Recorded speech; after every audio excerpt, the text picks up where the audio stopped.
We're making our farmhouse shutters from 3 pieces of pressure-treated 1x6 yellow pine. By gang cutting all 3 vertical pieces to length at one time, we speed up the process and ensure identical dimensions.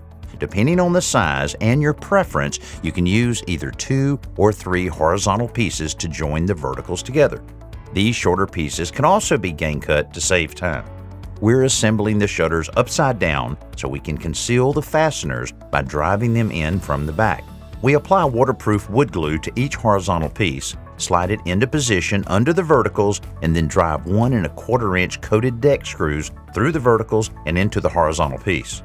Once the shutters are assembled, we sand them down to round off the edges and remove any splinters before we apply a wood stain to the front surface. Next, we apply 2 coats of spar urethane to seal and protect the shutters before we install them on the house.